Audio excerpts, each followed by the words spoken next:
Okay, next question. It's from David Coddington via Skype in Victoria. David, thanks for joining us. I know you and your partner Marco have found yourselves in a pretty difficult set of circumstances. Can you just explain where you found yourselves? My partner Marco, he works in hospitality. He's here on an immigration visa. We're doing the partnership. So anyway, obviously COVID hit. He lost his job in March this year. I'm in the fitness industry. I also stopped working around that time as well because gyms are closed in Melbourne. So since then, the only thing we're getting is government, the JobKeeper for myself, and Marco's eligible for nothing. And I know you've had to make some choices. You've had a bit of help with your rent, but you've also had some difficult conversations. Where's that led you? Well, he's stuck in a situation now where he's got no family, no friends, no job, no money, no chance of getting back to Italy. And a couple of weeks ago, he said he didn't want to live like this anymore. And that whole conversation got a little bit darker into his mental health. Since then, he's a little bit better, but that was a really rough couple of weeks to go through.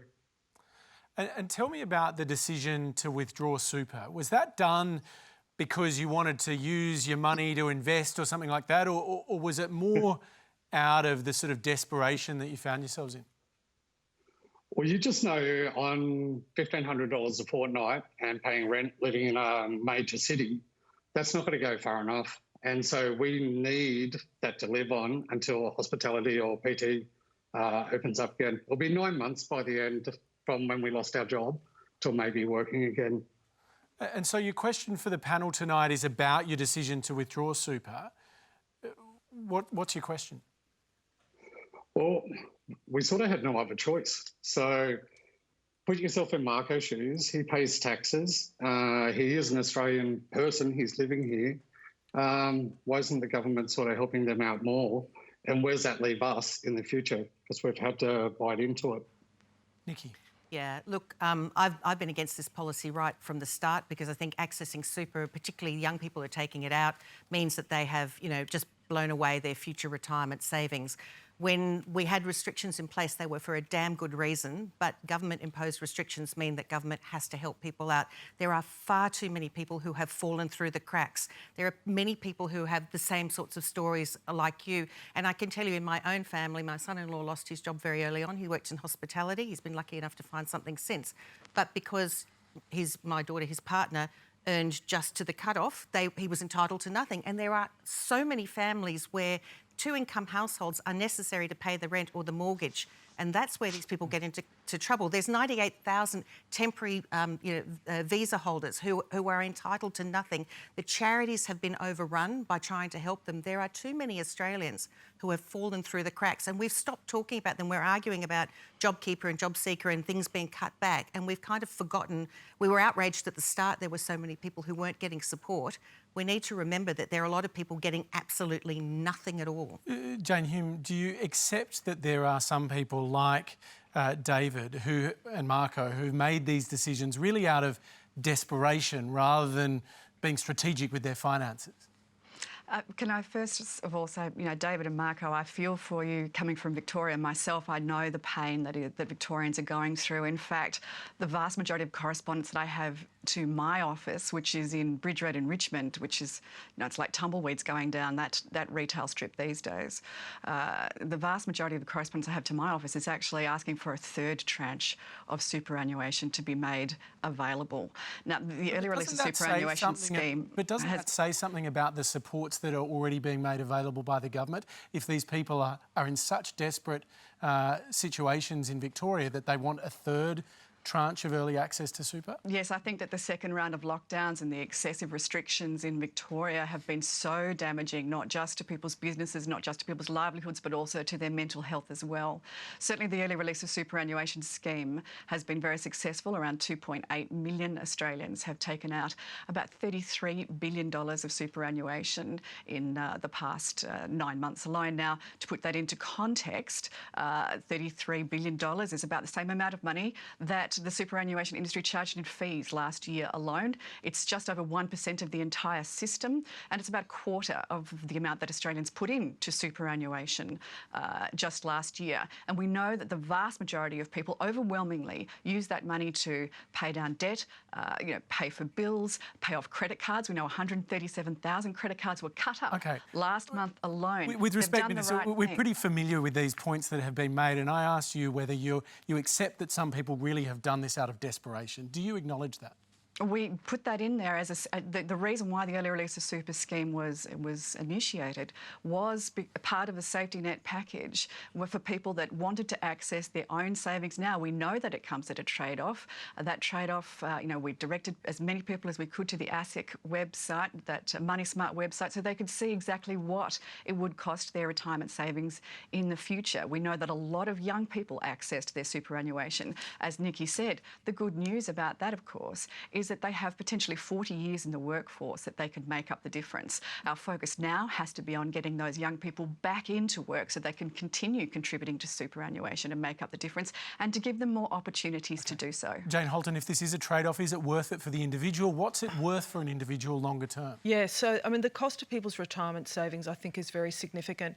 But in David and Marco's case, and David, please give our very best to Marco, because he's been placed in an invidious position. There are many, many people around the country who are here on temporary visas. My daughter-in-law is one of them, and eligible for nothing. And so you've probably, without knowing all of your circumstances, done what is the prudent thing in the context, because you've had to put food on the table. We understand that. And let's be honest, your health and your welfare is the most important thing. But I think the longer term cost is something we're going to be considering for a really long time. And so I am disappointed that at a time, particularly when we discovered that these programs ended up costing less than was estimated at the beginning, that there wasn't some flexibility shown for this category of person, because this is really hard. And David, I might be doing you a disservice, but I'm guessing you're not that young a person, so you don't have as long to make up those retirement savings. But in the short term, can you please focus on your wellbeing and Marco's wellbeing? If people are making up extra in their superannuation for the shortfall, it also means that they're not spending as much for a much longer period of time. So you're dragging on growth. So what's this going to cost us as a country if we have a whole raft of people that down the track have less in there? You're saying this is a big impact on their individual retirement savings. That's right. What's it going to cost all of us longer term? So essentially, if you look at what's happened to the pension arrangements, and people have said, and there's a whole argument which undoubtedly people will want to have about whether we should increase compulsory superannuation savings, but you're starting to see the impact of those changes. So you're now starting to see many more people who are actually on a combination of a pension and some private retirement savings. So that means they've got a better quality of life in their older years, which is fantastic. What we really are now... So do you accept the government's argument? Just make up this difference? For some people, they won't be able to. We know that.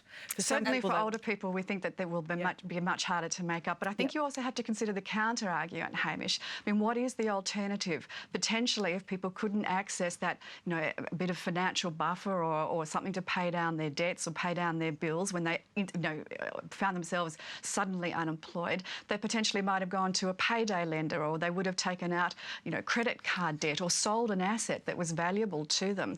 People have been given a choice whether they want to access their superannuation, and some of them have taken that up. Okay. Some people have no choice, Jane, and that's the point really that David is making about Marco. No doubt, David, you're a tremendous source of support to Marco, but we've got responsibilities to him as well. And too many people in this recession have been left out and left behind, and they have had to turn to their superannuation in desperation. Now, the Minister for Superannuation just spoke about early access as if it's something that she's proud of. It's something that the Minister for Superannuation should be ashamed of, the fact that so much damage has been done to people's retirement incomes. A young worker who's taken out $20,000 might be $100,000 worse off in retirement. That's something that the Minister should be ashamed of. We have a Minister for Superannuation whose only achievement seems to have been to destroy the retirement incomes of too many workers. And the reason that has happened is because the government hasn't supported enough workers in our economy. Marco's situation, but also aviation workers, arts and entertainment, 1 million casuals, all left out and left behind by the government, having to ruin and raid their nest egg in response. And it's not something that the minister should be proud of. Well, I am proud of it, Jim, and I take umbrage to that. I find that quite offensive. In fact, this program has been very successful. The vast majority of correspondence I've received have been from people that have been grateful for the ability to access some of their own savings. Let's recall this. It's not the government's money. It's not Labor's money. It's not unions' money. It's not even the fund's money. It's their money. It's their savings. They worked for it. They earned it. They saved it. It's their retirement too. And they have chosen to access that money. They have chosen to What I access it. see is that small businesses too have had to dip into their superannuation to not just keep their families afloat, but to try and keep their businesses afloat. Very hard when they don't know, particularly in Victoria or Queensland, where they're desperate for tourism from other parts, and also Western Australian tourism. Very, very difficult. But what people forget is that small business has a choice. They don't have to show up when they've decided to open the doors. They closed it. Right, business is now closed. You can no longer, to your point, hospitality and personal training, Marco and David, they're closed. Well, this is not a sustainable way for us to move forward. Now, with these businesses, all of them are going to require governance, compliance, retraining, and also many are going to require stock. I walked into a store in Sydney because I can do that. I said, "Oh, you've got no stock." They said, "We didn't order any because we didn't know if we'd be open."